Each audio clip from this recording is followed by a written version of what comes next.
Did you recruit Jashon Barham at all out of high school, and did anything, or has anything that he's done so far surprised you at all since you got here? We did recruit him out of high school.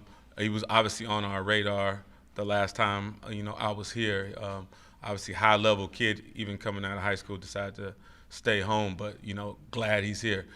Even reached out to him in the portal before he came here, and then I came right behind him. So I told him I was 0 for 2 in recruiting him. So happy we're back together right now.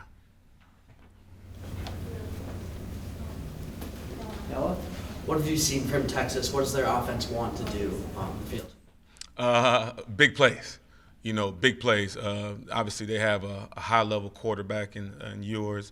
And, with Coach Sarkisian, the thing he's going to make you do, he's going to make you play, from sideline to sideline. And, he's always going to try to scheme up and try to take the home run shots. Obviously, they've had great skill there at the wideout position, and even does a great job with the running backs, getting them, out in space. Obviously, he had the Robinson kid a couple years ago who was dynamic in space, and I see the same thing with the running backs. I know they've had some injuries there, but the blue kid who's starting for him, I mean, he's electric in the open field, runs hard. So they're going to make you play sideline to sideline, and going to really test you as far as the defense and trying to stretch the field, vertically also. Andrew? Your defense, obviously, it brings back more players than the offense does for Michigan. So do you sense any, I guess, they feel a burden to kind of maybe carry the team early in the season while the offense figures it out, or not? No, I don't see that. I think obviously there's a standard here in how we play defense, and I think the thing that's made this play special that I feel like is just a carryover from this year is we play with blinders on. We kind of don't worry about what's going on the rest of the game. As far as offense or special teams, we just know what the standards that's been set on defense, and when we get out there, try to live up to it. On the left, Zach? Ernest talked last night with Texas. A lot of what they try to do is like the pre-snap motions and shifting and things. What's the biggest key for the linebacker room to not get caught? Always, you'll hear most linebacker coaches say it's always their eyes. You can't let, everybody says eye candy. You can't let that, take you away from being able to complete your assignment. With every play, we have a specific responsibility, and we got to make sure our eyes are in the right place. And they do a really good job. Like I said, Coach Sark has been, offensive, coordinator and head coach, and heavily involved with a lot of explosive offenses. So they're going to do a lot to test that, but we have to be disciplined in our, and where our eyes are and being able to complete our assignments. In the back right, Ryan? How much more do you think you'll be able to learn about your unit and this defense facing an opponent like Texas this early in the year compared to maybe other teams? I think you guys all hear the phrase. I think most coaches say it. You think as a team, but as units also, you see the biggest improvement from week 1 to week 2. So I think the week 2 opponent, no matter who it is, you expect to see some improvements. Obviously, this could be a bigger challenge because of the team, and the offense that it is. But we expect some of the things that we didn't do well, that they would get corrected now that we've had a live, game, a real game. We don't get the preseason games like the NFL. That they're able to work out a lot of the issues that they have in the preseason. So, week 1, you're always working out kinks. So we expect some of the minor things that we didn't do well against Fresno to be better at versus Texas. But obviously Texas presents a different type of game than Fresno, with no disrespect to Fresno, because I thought they did a great job versus us. But obviously Texas puts a little bit more stress on you with some of the things that they do and the players that they have. What are some of those things that you're confident that you guys can take the next step in and improve on from last week? I think one of the big things that I thought we probably had to improve on, and this is us as coaches and the players, is rotations. As far as what guys were going to be in and what times of the game. I think some of our guys, when we rotate in practice, they get into a comfort level, and then when the play count gets to 30, 40, they have to get themselves into football shape and playing a little longer than maybe they did last season. So I think that's going to be a big adjustment. But as far as just scheme-wise and just football-wise, it's going to be getting off blocks one-on-one. I thought we did a decent job in that regard, obviously, versus the run. And then, obviously eye discipline and some of the pass coverages that we had, some of the underneath coverages from us in particular as a linebacker, we're going to have to get a lot better at. On the left, Isaiah. Obviously, things are always players are always kind of a work in progress. But how good can Jashon be compared to what you're seeing right now? I've been doing this for a long time. I think he's got a skill set that could be one of the best I've been around. Obviously, he's still a work in progress, still young. He's still learning.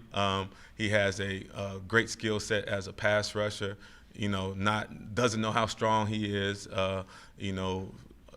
Physically, gifted. But it's going to be the little things that's going to take him to the levels that I think we all expect him to do. It's how he studies film, how he is able to break down an opponent in his mind and use some of the natural skills that he has as a blitzer, pass rusher, and as a run defender. And the last part is obviously being above adequate in pass coverage to make sure he can affect the game in that way. But as far as this physical talent, he's probably one of the best I've been around. Also, for you personally, you've coached at Texas before? Yes, sir. So how is it for you approaching this matchup against a team that, even though the players are all different and everything, and coaches are all different, how is it for you to be on the other side? It's unique. I've been blessed to be a part of two tradition-rich programs that obviously are staples in college football. So obviously it means a lot to me just because I was there. Still know a lot of people there. Still got a group text with some of the players that I coached at Texas that I'm not answering this week. So, but I think when you get two iconic programs like this, it's always going to be special, not just for fans, but especially for the coaches also. On the right, Aaron. I was going to ask about Texas as well, but back to Jashon for a second. How does his skill set kind of match what you guys are asking the linebackers to do schematically? We're obviously the one thing that we always want to be is aggressive. Even when we're not blitzing, we want to kind of exert our will on people per se, and he does that. He's an intimidating figure, not just walking around. He doesn't say much, which sometimes that's the best intimidation you can have is just walking into a room with a stone face, and I think he's got that down. But as far as what we would ask him to do, obviously is play physical versus the run. That's always number one. And he has a unique skill set there. When he hits people, they go backwards. And that's as simple as that sounds. Not everybody has that. And we just have to keep building from there. And he's got a toughness to him that he brings that I think the defense feeds off of. And he's a playmaker. When we do things with him, whether it be in the run game or the pass game, he seems to always be around the football. On the right here, Charles. Yeah, Ernest said that the in-helmet communication went over pretty smooth. Yes. But Davis kind of said that there was a couple of times where it was a bit difficult to hear for him. From your perspective, how effective do you think it was last week? I thought it was, if I was grading it, I would say it's in the 90%.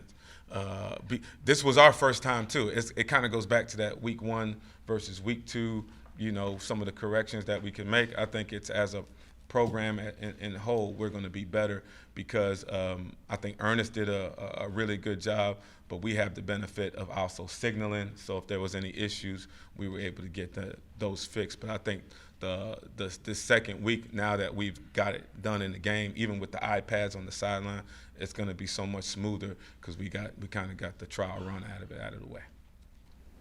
Time for a few more. We started with Alejandro. Jimmy Rolder flashed a few times last weekend. Where have you seen him grow the most, and his biggest thing just staying healthy? Yeah, I mean that's a skill in itself is health. You can't really become the player that you want to be if you're not able to practice as long as with playing. And I think he's done a great job of taking care of himself. A lot of his injuries in the past have been unfortunate. Knock on wood, he's been healthy for the most part, this fall camp, and has really played his way into, being like that third starter that we always, most groups hope to have. And we have a lot of confidence in him, and I think he's just going to get better and better as the year goes on. On the right, Angelique. Do you ever watch Kalel and wish you could still have him? He must have told you to ask that question. No, we actually talked about that yesterday, as a matter of fact, in passing in practice. I actually was with Coach Harbaugh, and we did a home visit with him, one of my first stops when I was here the last time. So I was like, we got a chance to break bread in his house and talk linebacker play, and I come back, and he's a full-time running back. Obviously, great kid, comes from a great family. He's playing at a high level at running back, and we're team guys. Obviously, when you see that, you're like, man, that skill set would be great at linebacker, but I think he's where he belongs. Why does it work for a linebacker? I mean, you've seen it before, a linebacker making the transition to running back. Why does that work? I think it works both ways. I think to play linebacker, it's really finding the open hole that the running back's going to get to. So there's so many, so many things that carry over because the running back's doing the same thing. He's trying to find the open window. As they say, run the daylight, and the linebacker's should be there because he should see it the same way, just on the other side. Last question, Clayton. You talked about how you want your guys to be able to play aggressive, but how much easier does it make it to send them on blitzes and things like that when the edge guys can drop and they have that versatility?